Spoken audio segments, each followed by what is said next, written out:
Salut, et bienvenue à Chronofilm. Aujourd'hui je vais expliquer un film d'action chinois appelé Iron Protector. Un expert en arts martiaux nommé Wu Lin est le successeur d'un ancien clan chinois, les Pieds de Fer. Il vient dans une grande ville pour la première fois depuis des années. Soudain, un groupe de gangsters à sa poursuite croise un enfant et laisse tomber sa glace pour l'aider. Wu Lin part à la recherche des hommes et les rencontre dans une ruelle. Ils ont trouvé la personne qu'ils poursuivaient et sont sur le point de la tuer. Sous prétexte de récupérer l'argent de la glace, Wu Lin les fait patienter un moment, mais lorsqu'ils deviennent agressifs, ils ne se laissent pas faire. Il s'attaque à une douzaine de gangsters à lui tout seul, faisant preuve d'une grande maîtrise du kung-fu. À la fin du combat, il est le seul debout. L'homme à qui il a sauvé la vie est un riche homme d'affaires nommé Jia Shang. Il lui offre de l'argent, mais Wu Lin refuse de l'accepter. Il retourne ensuite vers l'enfant et lui donne un autre cornet de glace. Soudain, de nombreuses voitures l'entourent de tous côtés. Le chef du groupe opposé sort et serre Wu Lin dans ses bras, révélant que les deux sont de bons amis.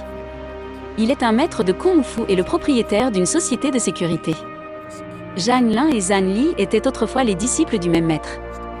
Ils ont grandi et se sont entraînés ensemble avant que Zhang Li ne déménage en ville pour améliorer sa vie. Il a gagné beaucoup d'argent et de renommée au fil des ans, mais a oublié les principes de son maître en cours de route. Au fil de leur conversation, nous découvrons que Zhang Li n'a pas quitté le village de son propre chef.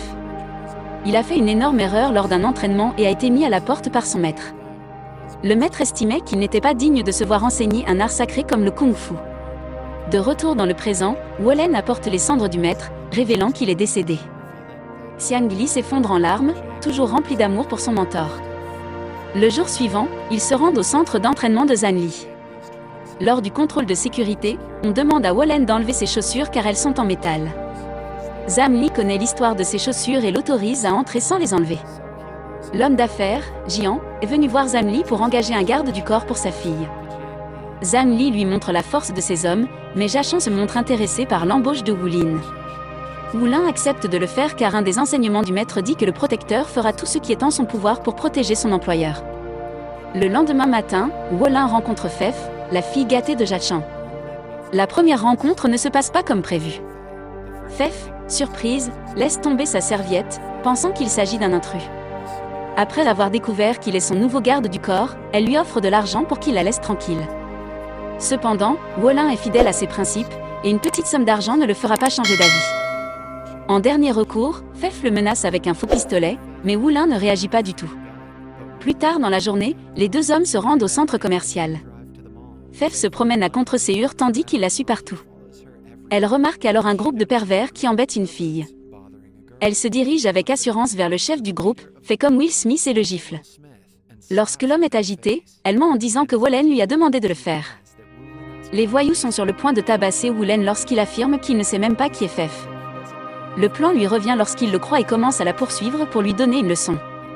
Wu Lin observe avec amusement qu'ils la font courir dans le centre commercial, mais il décide finalement de l'aider et oblige les voyous à s'excuser. La nuit, Wu Lin rêve que son père le jette du haut d'une falaise. Il s'avère qu'il a vécu la même expérience dans la vie réelle. Alors qu'il n'avait que 7 ans, son père, un homme d'affaires corrompu, a essayé de le tuer. La raison en est encore inconnue pour Wu Lin, mais il se souvient que son père lui a dit que le succès exigeait des sacrifices avant de le jeter du haut d'une falaise. Puis on nous présente un gangster nommé Monsieur Fu.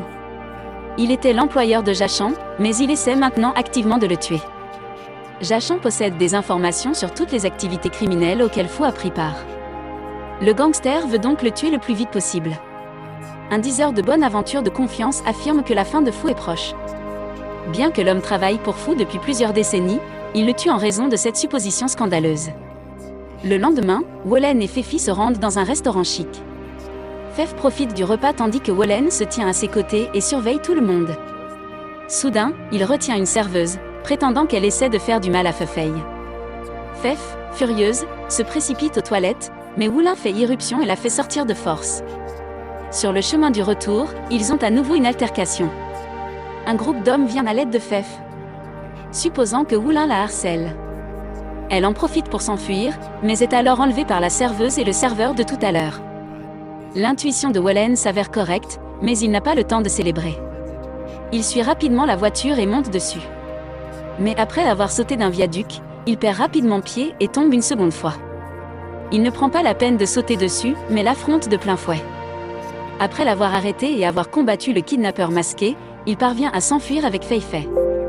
Lorsqu'ils arrivent chez eux, Fef lui demande comment il a su que le serveur et la serveuse faisaient partie des ravisseurs. Wulin répond qu'il s'est entraîné à apprendre le langage corporel. Une personne peut mentir, mais ses mouvements montrent à quel point elle est nerveuse, excitée ou en colère. Fef révèle également qu'elle a eu plusieurs gardes du corps en grandissant, elle n'a jamais eu de vie privée et la liberté de faire les choses comme elle le voulait. Elle a donc commencé à détester tous les gardes du corps en général. Finalement, elle ajoute que Wulan n'est pas aussi mauvais que les autres. Avant d'aller se coucher, Fef regarde sa photo de famille et pleure à la mémoire de sa défunte mère. Ailleurs, le gangster Fu envoie son bras droit à Zhan Li. L'homme veut que Zhan Li les aide à tuer Jia Chang. Bien que Zhan Li soit sceptique, il accepte de les aider. Il s'avère que lorsqu'il est arrivé en ville, Monsieur Fu lui a offert un repas et l'a aidé à lancer son affaire. En retour, le gangster utilise les gardes du corps entraînés pour son propre bien, mais Zhan Li se sent trop redevable pour se venger. Le lendemain, Zhan Li et Wulin se rencontrent sur un chantier de construction. Zhan Li se vante de sa connaissance du monde réel dont Wulin n'a aucune idée. Il pense être meilleur que Wulin car il a des relations avec lesquelles il entretient de bonnes relations. Lorsqu'on lui demande d'arrêter de protéger Fef, Wulin refuse. Pour la première fois de leur vie, les frères se dressent l'un contre l'autre. Zhan Li révèle qu'il est toujours amer que Wulin ait obtenu les bottes spéciales et pas lui. Le maître a toujours favorisé Wulin et pensait qu'il était un combattant né. Maintenant qu'ils ont une chance, il veut tester qui d'entre eux est le meilleur. Ils se battent à coups de poing, mais aucun ne domine l'autre. Comme ils sont de force égale, la technique du point magique a toujours été la spécialité de Zhan Li. En l'utilisant, il frappe Wulin à la poitrine et le plaque contre le mur. À la fin, Zhan Li déclare qu'ils ne sont plus frères et s'en va. Après la rencontre, Wulin emmène Fei Fei dans une maison isolée au bord d'une plage. Ils passent leur journée à pratiquer le Kung Fu ensemble. Wulin révèle que les bottes qu'il porte pèsent 25 kg chacune. Il les porte depuis 8 ans pour tenter de maîtriser une technique appelée les 108 coups de pied. Lorsqu'il enlèvera ses bottes, il sera plus fort que jamais. Wulin a regardé Dragon Ball Z. Puis un jour, les hommes de Zhan Li ont découvert l'emplacement de Wulin et de FPI. Mais Zhan Li sait que ses apprentis ne sont même pas proches de l'expertise de Wulin. Il leur donne de grandes menottes à utiliser en leur faveur pendant le combat. Ils attaquent la nuit, quand Wulin s'y attend le moins, le couple court dans les bois où Wulin est occupé à combattre les intrus. Profitant de l'occasion, 2 des gangsters kidnappent Fef et l'amènent dans un entrepôt. Wulin les suit, mais met accidentellement le pied dans un piège avec une menotte attachée à sa jambe déjà lourde. Il a du mal à se battre contre eux. Il assomme tout de même plusieurs hommes et leur fait une compétition difficile. À la fin, il lui coince les 2 jambes et l'écrase contre un mur. Quand il est faible, un homme le traîne dans un champ. À proximité, Zhan Li voit son ancien frère sur le point de mourir et ressent un soupçon de douleur, mais il la réprime avec colère. Il s'approche de Wulin et le tue d'un dernier coup de poing à la poitrine.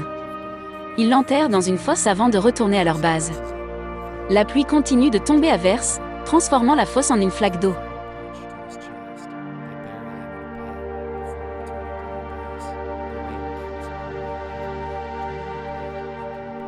Soudain, Wulin en sort en rampant, révélant qu'il est toujours vivant. Il est né avec un cœur du côté droit de la poitrine, donc le coup de poing ne lui a pas fait grand mal. Avec une motivation renouvelée, Wulin rentre chez lui et enlève ses bottes en métal. Cela lui permet de maîtriser la technique des 108 coups de pied. Puis il change d'apparence et porte un costume avant de se rendre au centre d'entraînement de Zhan Li.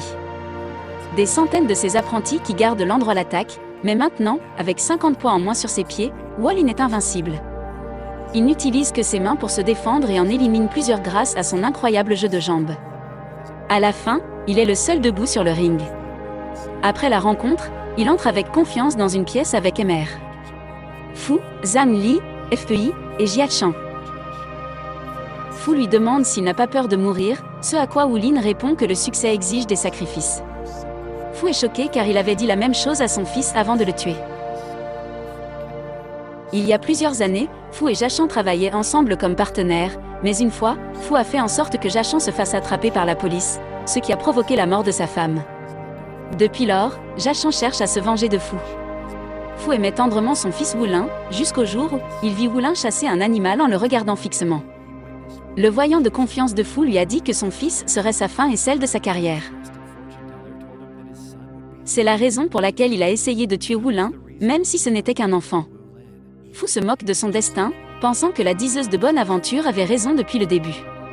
Il tire sur Wulin mais cette fois, Zhang Li l'arrête. Il en a marre d'être un pion dans le jeu illégal de Fu.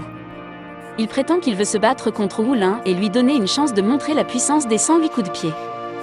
Il s'engage dans un nouveau combat où Zhang Li a le dessus. Zhang Li a le dessus grâce aux gants grossissants qu'il porte. Au fur et à mesure du combat, Wulin commence lentement à le dominer. Mais lorsque Zhang Li est sur le point d'être vaincu, Fu l'abat. Dans son dernier souffle, il demande à Wulin de vivre et de maintenir l'héritage du clan des Pieds de Fer. Maintenant, seuls Wulin et Fu sont encore en vie. Il voit sa mort devant lui, Fu tente de faire amende honorable auprès de Wulin. Mais sa tentative échoue. Wulin se lance sur lui, prêt à mettre fin à sa vie mais en décide autrement. Il a toujours combattu loyalement et tué l'adversaire et contraire à la règle du maître. Il ne veut pas s'abaisser au niveau de Fu, alors il le laisse avec son entreprise ruinée. Dans la dernière scène, nous voyons Wulin répandre les cendres de Zhang Li dans les airs. Abonnez-vous pour plus de vidéos comme celle-ci, activez la notification et laissez un like pour aider la chaîne. Merci de votre attention.